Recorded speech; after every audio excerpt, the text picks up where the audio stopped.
Yeah, my name is Magdalene Mwoki. I am the country director for Teredix Homes, Netherlands, based in Kenya. Yeah, first of all, maybe I speak about what SheLeads program is. So this is a global program being implemented in a number of countries within Africa, Kenya being one of them. And it is aimed at amplifying the voices of girls and young women and really helping them to be ancient participants and take part in all decision-making processes at all levels, community, national, and even international. So this summit is a very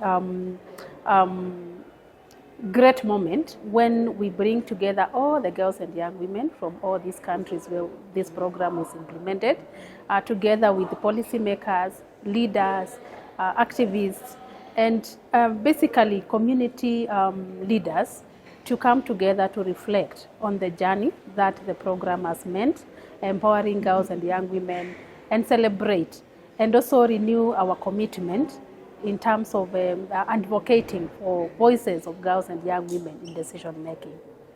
So as the program comes to an end of this year, my message to girls and young women is they have all it takes, take up the space, be where decisions are being made, and take lead in advocating for their rights. I also call upon the leaders, the activists, the policymakers. We have made great strides in this program. If I can just mention, in Kwale, you go, you hear Nipo Nisikike. That's a big movement. And this movement is across all the countries where the program is implemented. And therefore, we're seeing girls who are there to be heard, not just seen. And we are happy. This message has gone at community levels, national levels, and leaders are now embracing the idea of bringing girls and young women at the table. So as we end the program, we want this sustained. We want to see many more girls and young women taking up spaces and many more leaders and champions of human rights embracing this aspect of putting girls and young women at the center of all their matters. So I'm so happy to be with you today. When you invited me, I knew I had a very busy program today, but when I saw SheLeads Africa, I said, this one I'll have to be present. So this is a very important discussion. I've heard from the presenters that have made their presentation. It is about us. It's about where we've come from as women. I heard the DG talks about the experience she went through as a lady. I know if every one of us is given an opportunity, there is that point in time where things were not favoring you. Some people were trying to stop you just because you are a girl or a woman. It has not been easy for us. And I want to congratulate all of you because I know you lead, you represent an institution that is advocating for a girl child, for a woman in Africa. I congratulate you for doing that. I know that's a space that requires courage.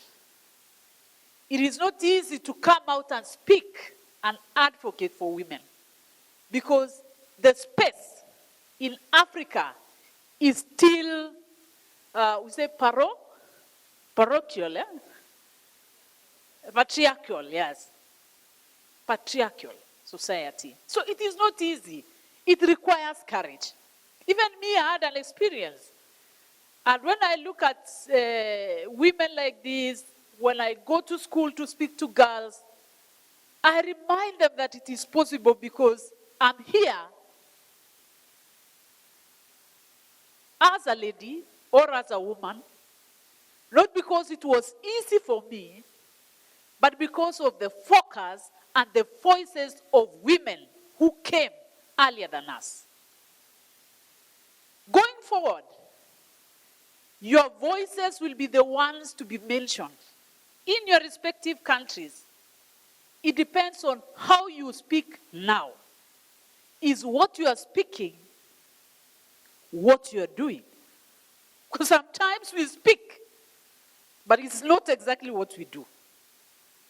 So as women, we need to encourage ourselves that even as we lead the rest to advocate for women's rights, let us lead in speaking and also in action. My name is Zainab Hawa Bangura. I'm the Under Secretary General and Director General of the United Nations in Kenya. Can I safely say I'm the most senior UN official in Kenya? Well, I was invited for the She Leads African Summit, Girls Summit, and I came to share my experience, to inspire them, to congratulate them, and to let them know that the job has just not finished. But there's a lot to be done, but they've been doing a great job. Oh, they have to continue. You can't bring it an end because the journey is just started. It's a long battle. It's a battle. Our generation was like, I am the first generation of educated women in my family. And I know the difference is made to my grandchildren, daughters, and my nieces across the continent, and to a lot of young girls. So the more women we educate, we put in leadership position, the easier it is for us as women to make sure the areas of critical concern to us is addressed and adequate resources are invested on women issues, and to build the confidence of women to be able to make sure they are on the table when critical issues are discussed about women and when decisions are made. So we're far from there.